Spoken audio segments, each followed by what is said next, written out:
Hey, peace, love, and life, family. It's your brother Mikael. And Sister Amina. And here's 10 things we wish we'd have known before moving to Africa.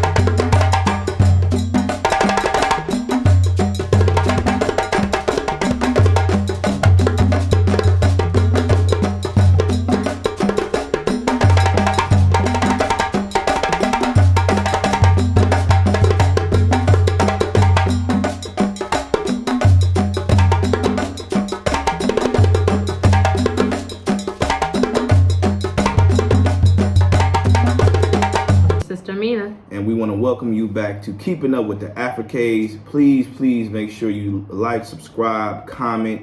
We want to first and foremost say all praise to the Most High for all the things that we have been doing lately. I know it's been a minute since we had a video like this, but we have so much to share with you all. We appreciate everybody who has been sharing the video, who has been subscribing. If you're new to the channel, welcome. We hope that you're enjoying the content that we're bringing forth towards you. And so today, we really want to discuss 10 things that we wish we would have known before moving to Africa. So one of the first things we really want to talk about is the information about how to prepare to move to Africa, and specifically how to prepare for Tanzania. And as you watching now, a lot of us, we learn through YouTube videos, right? A lot of us look for a lot of the information through YouTubers giving out information. And to my YouTube family, especially my YouTubers, you know, when it comes to certain content on YouTube, because of restrictions, there are certain things that you just cannot share on YouTube. So one of the biggest things we wish we would have did before coming is getting a consultation with a brother or sister before actually getting here. Right. That way you get the raw, uncut, and authentic truth, and in very great detail. And it actually helps you prepare a lot better for what to expect. Again, because there's only so much things that you can actually share on YouTube. So I would have strongly advised for anybody who, wherever you at, whether it be America, Europe, South America, wherever, make sure that you get with a brother or sister and get a consultation that actually fits you in your situation, because everybody's situation is different. Some people don't have children, some people don't have a wife or a husband, some people are literally traveling alone. So you want to actually try to get with somebody who's kind of within your realm and your life, that will actually give you some vital information based upon your life. So the next one we want to talk about is the situations concerning the visas. This is something that is very vital, because you come into a situation here and you don't really know the ins and outs of the system, immigration and all that. And for a lot of people, especially diasporian, a lot of them, we weren't typically prepared. And when I say we, I mean us as a whole. You're not typically prepared for what's to come with the visas, because there's a lot of things that go into getting your visa. As you know, one of the rules is every 3 months you're supposed to leave the country and come back in. And so when you really look at it, before you ever get to citizenship, or before you ever get to residency permit or work permit, you're going to be on a tourist visa, which means every 3 months you have to leave the country. That means 4 times a year you're going to have to pay these fees. And remember, the cost is different depending on the size of the family. If you're one person, that's one fee. But if you 6, 7, 8, 10, that's 10 people you got to pay for 4 times a year. And so when you actually add up the cost, and I think typically a visa costs anything between $120 to $150. It just depends. I know the price, because everything changes in Tanzania constantly, the price changes as well. So typically, if you go with the minimum being 120 and the maximum being 150, add that up with however many people you have times 4, and that's how much you typically got to pay a year. So for us, you're looking at almost $4,000 to $5,000 a year in visas alone. And that's a lot of money, especially when you're working to get established here. So that's one of the biggest things you really need to know is the situation and the cost of the visa, on top of what does that look like until you actually get your residency permit or your citizenship, which typically, depending on what your plan is, if you're looking for a citizenship, you got to wait for 5 years. So count that up. 4 times a year times 5. That's a lot of money. A lot of money. That's just for you to stay. Right. That's just for you to stay. So that's very important to understand, because with anything you have to budget. So the next thing. Hold on. And then a side note as well. Not only is it every 3 months, it's actually every 90 days.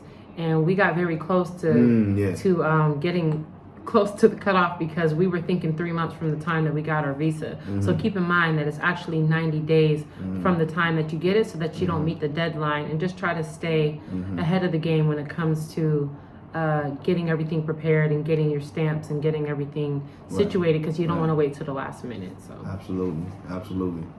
And now the third thing, which I think for us, for all so-called African Americans, is shipping. That's one thing I really wish we would have knew, is the situation with shipping. Shipping, whether you are in business or not, is extremely difficult and extremely costly. Typically, I took it for granted because I thought, compared to Ghana has typically a little bit easier way of shipping, and it's a lot less cheaper. So I typically just thought that was Africa, and that's my fault. I didn't really consider that, because it's 2 different countries, they may have 2 different rules. And so with that being said, because Tanzania is really big on protecting their country, really, and that's the reason for it. They're very protective over their country, their culture, and their people. So they are really tight when it comes to what comes in the country and what comes out. And that's including foods and goods, for us, herbs, and different things of that nature. Even dresses and things like that. It's very costly. It's very costly. And why do I say that? Especially for my people who do business. If you're working with people internationally, your ship, wherever you're at, especially if you're from America, the shipping is not as much, even when you're shipping out the country. But over here, it's I'm talking about the smallest thing, and how they do it. They do it in kiloliters or kilograms. So 0 being the least and 0.5 being a pound, for our understanding, or 16 ounces for our understanding. That alone starts at $35 USD. $35 USD. So imagine where you probably sold a product in the States, like let's use my wife, with her doing clothes. Typically with a dress, she's probably only paying a max to ship it across maybe the States, maybe $8 to $10. You know what I'm saying? Even if it was something to Canada, at the most she's paying maybe $15, maybe $20. But something is, for a simple dress over here going to just simply Ghana, it's $35. Yeah. And that's something you have to know, because that can change the whole dynamic on how you manage and run your business. Right. It really can. It would change the whole dynamic. Even simply as though, let's speak to my people who don't got a business. Let's say you trying to get just simple things from Amazon. That is difficult, and you gotta pay a fee for that as well. Right. You know what I'm saying? And then on top of that, you have to have a PO box. Yeah. You know what I'm saying? Or you have to go through a third party company, and some people had to go through companies where they're using, I think, the UK, and from the UK they got to get it here. So it's a long and tidy process. And why is that important? Because typically some of the things that we need to adjust are just simple things that we need on the daily that we got from Amazon or we got from our local grocery stores like Publix or Walmart. If you're waiting for that here, you could be waiting for a minute. Right. Or you may not be able to get it because one, it's not here, and then you got to go through the process of actually shipping. And as well, we have some links to direct you how to ship. And so we'll put the link down below of the best access to ship here for import and export, so that you can make the adjustment as best as possible. Absolutely. Now, fourth thing, and this will be typically speaking to our people who do business, which also goes into shipping, but it's more so on how you need to prepare.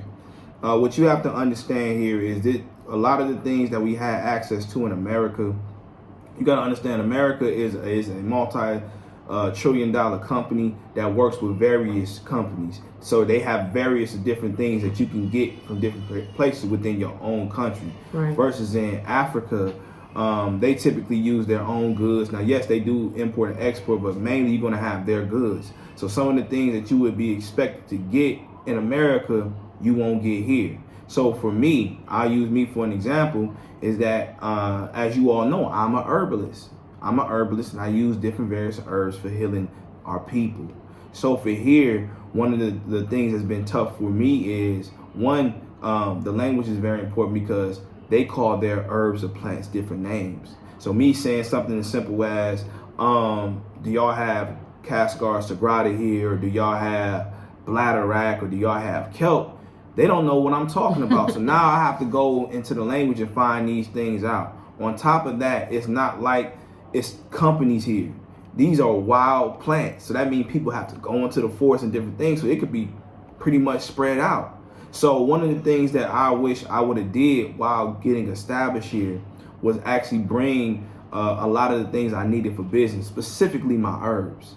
And it really could have helped me really be stabilized a lot more than I am now, while still learning the different plants that's around here. Because one of the things is there's not every plant in the world in Tanzania. You know what I'm saying? That's the one thing you gotta learn. So I would highly suggest in any business, if you know it's something very, very important in your business that you know you're gonna need, I would highly suggest you bring as much for your business as possible, because you just don't never know what they have here. Right. You know what I'm saying? It took us months to find the actual containers we need for our business. You know what I'm saying? So it actually stagnated us to a certain degree because we really didn't have anything to put our stuff in, and it really took time. And that's what it comes when it comes to any type of new situation you're in, or new system or new environment. It's going to take time for you to learn it. So the best thing you can do is at least have what you need until you learn it. And so that's one of the highly suggested things. Whatever you need, I don't care what that is, whatever you need for your business to continue while you're learning the environment and learning the economics and learning the products, et cetera, bring everything. And so the next thing I'll pass it to my wife is the fifth thing would be the cost of living. Okay, so with the cost of living, the central things that we hear most complaints about or the most struggles about is definitely electricity, internet, and food. Now, before coming, we had an idea. We watched as many videos as we could. We researched what we thought we could budget to live here versus what we were living, how we were living in the States. Now, with electricity versus being in America, you usually pay that at the end of the month, or you pay the beginning of the month, and you pay what you did. Here, everything is prepaid. So if you're coming here and you're thinking that you're going to be paying very little because electricity is low, that is the truth. But with the lifestyle of wanting air condition or using up a lot of TV, or plugging in a lot of electronics, that is different from local living. So with your lifestyle, you really do have to budget what that looks like for your family, and not just think that you're going to come here and just spend very little because the prices are lower. Yes, they are lower, but if you're not going to be in a hot house like some people are willing to do, you have to budget that in, because you literally are paying every few days for electricity if you're not buying it in large lump sums. And you could end up spending just as much or more than you did in the States, because that is considered a luxury as far as electricity. Same with internet. We use internet for business. We use a lot of internet. So we're always re-upping. Not to mention, we have a few different devices that have their own internet, and they have to be re-upped every single month. So you have to keep that in mind too, that you're just not paying a certain baseline of internet, or don't expect just to come and spend little to nothing. If you have a lifestyle that requires you to do a lot, or you want more luxuries, just be prepared to pay more and not think that you could pay the bare minimum if you're not willing to go through certain struggles or inconveniences. And as far as the food as well, we are adjusting very well. We mostly love produce, and we try to stay in the market. But the truth of the matter is, there's a lot of things that's in the supermarket that we actually do need. I mean, little things like paper towel or foil, Ziploc bags. I mean, it's not a big deal, but that's not typically something that everybody uses. So that's a luxury considered to other people, or maybe the locals. They're not shopping like we shop. They're not interested in paper cups and in paper plates. That's something that our family needs, and that's what we can do without, but that's something that's luxury to us. So you end up spending a lot of money trying to accommodate your preference coming here. And it's not just, I was thinking that we were going to be spending a few $100s on groceries, because when you calculate it and you're doing all the local prices and you're doing market prices, yeah, you can spend $300. But when you incorporate all the different things that you need that are consumables, it gets very expensive. We're spending a lot of money in some cases on just those things, because not everything is at the market unless you eat everything organic and raw. And if we want a simple burrito, you got to go to the store for that. You gotta get special products like that. So just incorporate spending, not just bare minimum. Incorporate spending more than that if you have luxuries, unless you are really prepared to come and get all produce and you don't need anything cold. And you just have to be prepared for that. We're learning as we're here, but I wasn't necessarily prepared for that. I wish I would have known, so I could budget a lot better to know what the real deal would have been. So that's what I wish I would have known a little bit better. All right, so number five would be the type of clothing. I'm gonna let my wife expand on that, but it's very important to understand how to dress here. Typically, in America, our clothes are made very thick. Even if you feel like it's thin, it's actually very thick compared to here. So I'm gonna let my wife expand on that. Yeah. So what we've learned in a couple of our outfits, like we did bring certain things, but there's certain blends of clothes that make it very hot. And maybe not in America, you can't really feel the difference. But coming here, if you're not wearing a certain fabric, you feel it immediately. You know exactly that you have the wrong outfit on. I have a lot of polyester and thick outfits, and even my leggings. I mean, it gets hot. So typically we're going all the way, and we try to do 100% of any fabric anyway. But what we have found that 100% cotton is amazing. 100% linen is amazing. And we just have adjusted to be more with the country, because otherwise you are burning up, or depending on where you are, you could be too cold. So you have to make wise decisions on what you're wearing. We already were very aware of the modesty, so that wasn't a problem or an adjustment for us. But as far as what we're wearing and what type of dresses and garments we're wearing, that is an adjustment. And knowing don't bring there's certain things we just didn't bring. We just knew it wasn't going to work. We knew that wasn't going to work. But now that the local outfits that they have work a little bit better, because obviously they're from here. They know what is required, and it works better. As far as shoes, the shoes that they sell are mostly flat, hard, beaded shoes. They're really beautiful, but it is so it's such a pressure on your ankles and your feet and your knees. And I've heard a lot of people complaining about the adjustment even in their body, because we're not used to walking on such flat, hard shoes. And that is one of the shoes that they have here. So I wish I would have brought a couple more shoes with arch support. And of course you can go to the more expensive areas and go into the city and go to the mall and get you some shoes, but that becomes very costly. So if you can, and to avoid spending extra money, just bring that stuff with you, and bring something comfortable so that you're comfortable with your clothing and with your shoes. Because it is different. The qualities are different. How it's made, the fabric, everything is different. So whatever is comfortable, that's going to keep you aligned properly, definitely do that. And then of course, we'll have a link as well of what we suggest and things that are that would be convenient for you to transition here. Good. The seventh thing we'll be going into is we really wish that we would have had more access to understanding housing in different regions of the housing. Reason being, it really depends on your lifestyle. If you're looking for more of a laid back, I would say almost like a retirement area type of places, you want to look more for the rural places like Mbweni. It's kind of quiet, not too many people in the area. It's not really busy. But then if you're a person who needs access to like some quick Wi-Fi, some powerful Wi-Fi, you want more access to different, let's say different variety of foods. One of the areas you can look into is Mbezi and Mekochini and different areas like that.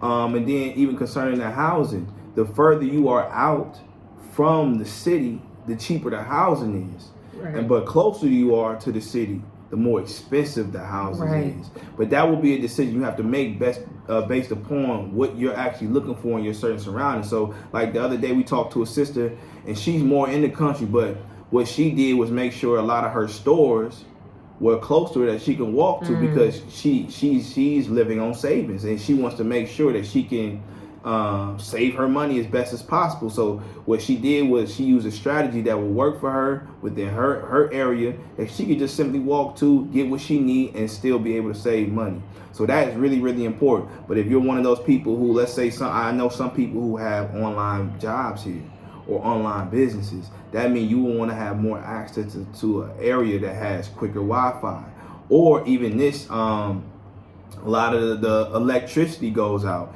in more rural areas. Right. So if you're one of those people who, again, who need online or need internet, you might not want to look to live in a rural area because it's going to be a lot of the electricity goes out very consistently. So you definitely want to consider that. So yeah, depending on where you're living, if you live further from the city, just also incorporate stores, transportation, power outages, water supply, and just know that those things in the country, just like even in the States, it's going to alter how you're living. And then closer to the city, like we need to be closer to the city, but the downfall of being closer to the city is that the houses seem to be smaller and the prices are actually more expensive. So you just have to pick which works best for you.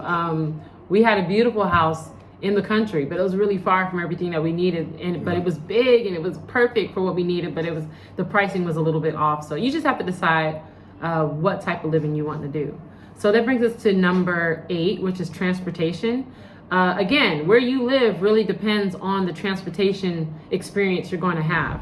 Us being a little further out from the city, we have come to find that we spend a lot more than we have to in transportation because we're a lot further from the city, and because we do pop-ups, because we do business, because we do retail, we need a lot of things from the city and from the places that have the supplies that we need. So we spend a lot of money getting transport back and forth, and that's something that we would have considered a little bit differently if we had researched a little bit better for our region that we're going to be living in and see where the transportation pricing would be in comparison to where we need it to be. And also, it's a good thing to have the app Bolt, because then you can actually check the prices to see how is this going to be compared to this. And also, coming here, we have found that we've spent a lot in transportation, and we didn't really consider getting a car.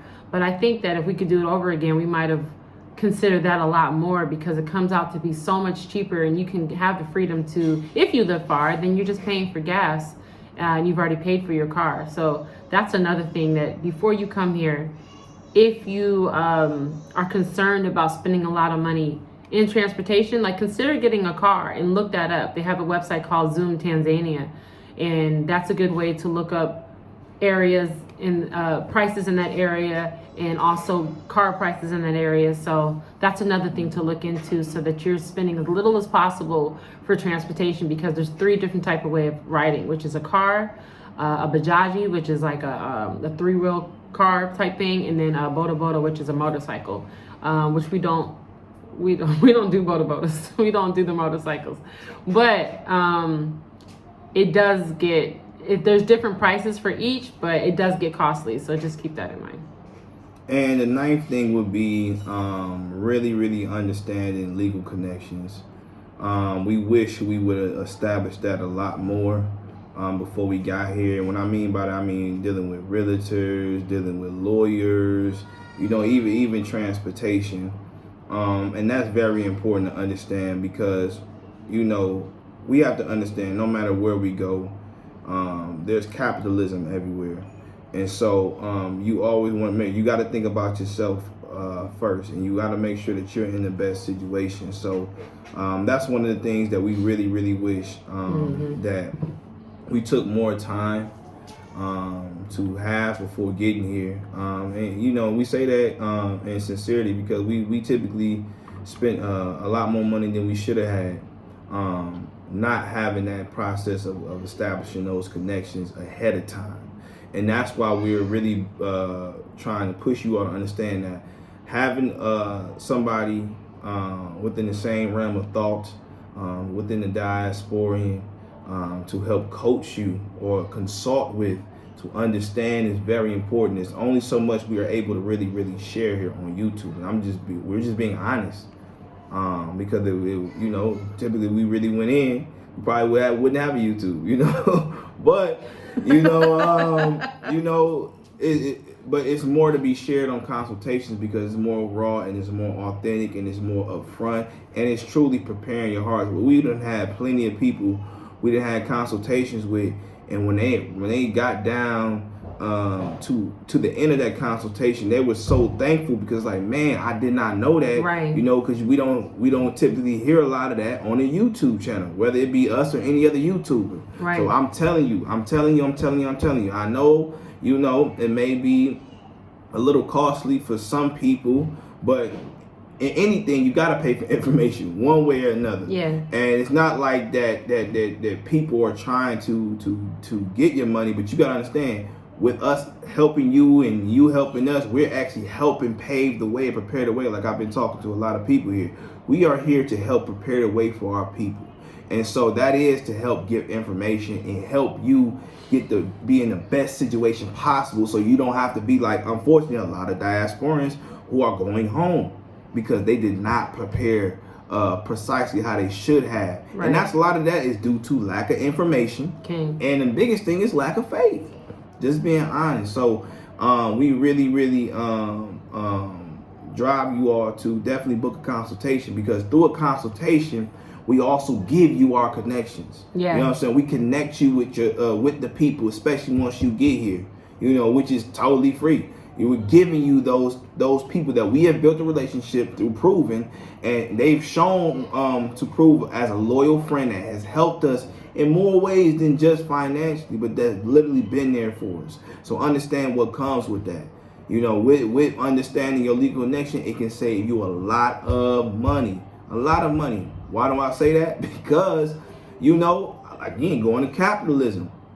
Unfortunately, there's this stigma, that people of our sort have a lot of money. So you want to make sure that you get with the right people, which leads us to the last one, which is very important, especially for our people, is understanding the thought process of colorism.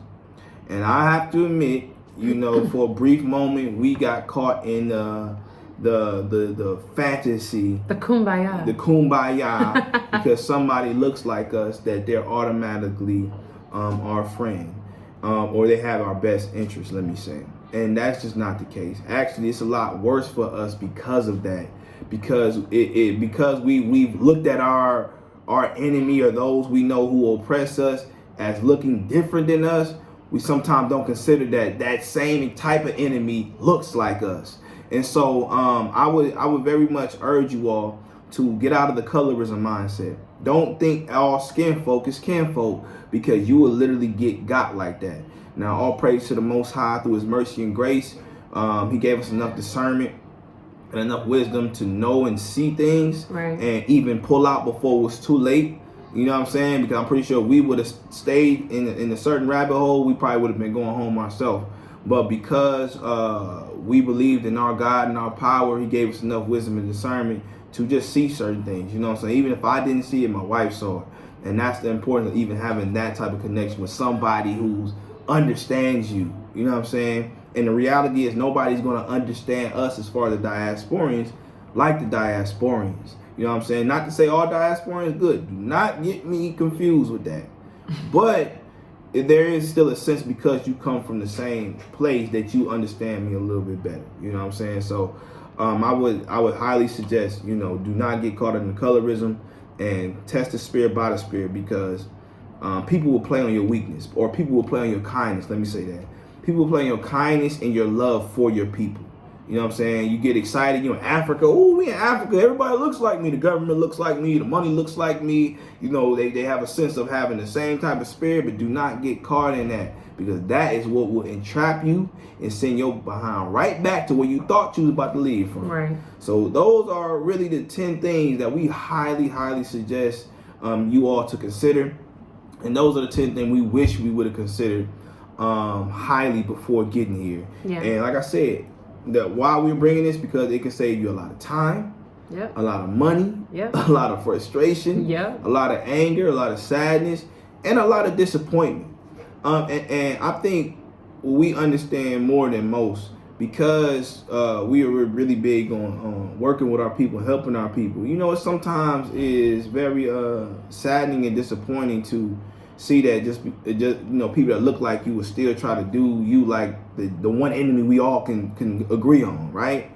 But we have to understand the real enemy has no color. He's a spirit floating around, jumping from person to person. And you can't fault nobody for that, especially when they were forced into a situation to be a certain way for 400 to 500 years like the rest of us. So, right. I would definitely highly really consider these 10 things, because it really can not only save your money, save your time, but it literally can save your life. So with that being said, please make sure you click subscribe, like, share, continue to support. Oh yeah, let me say this. I want to give a big shout out to everybody who has really been supporting us. Yeah. Whether that be for sharing, or you sent a blessing to us to help contribute to our mission, or one of the most powerful things, just praying for us, man. Y'all don't understand. We are feeling y'all prayers, and the Most High is really, really pleased for those who are really looking out for us, man. Yes. Y'all don't understand. The mission that we have is a lot bigger than even sometimes what we can see. But He always sends people or something to confirm what we already been feeling. So I just really wanted to show y'all some love real quick, and really thank you all, man, because it goes a long way. I promise you, it goes a long way. Whether that be 5, 10, 15, 20, whatever, it goes a long way here. And so I really, really want to thank you all, and continue to support us, man. We got a lot of things going on, as y'all can see, with the little things we do show y'all. And there's things we're doing on the ground. The Most High is really moving His hand on us and humbling us and giving us a spirit of humility in so many different ways, man. And that was on my spirit this week to thank y'all. And I said, whenever we do a video, I want to thank these people. Yeah. And I'm not gonna say y'all name, because at the end of the day, y'all, the Most High know what you did, right. And we really appreciate y'all. So again, make sure y'all click like and subscribe. Be sure, again, if you want to book a consultation, make sure that you email us. The email will be in the description. The email is comingtoeden@gmail.com. It's right here, so make sure you write that down, and let us help you. You know what I'm saying? Let us really help you get prepared. And even if it's not Tanzania that you're looking to move to, I know a lot of people are looking in Ghana. And we have connections there too, and that's how the Most High really been blessing us. We have connections in many different areas in Africa, so we can help you in many different ways over here. So just make sure y'all email us if you got questions, anything of that sort, and we will get you together. Again, we thank y'all, we love y'all, we appreciate y'all. Thank you again for tuning in to another episode, as our people say, of Keeping Up with the Africades, and we're gonna see y'all next time. Peace.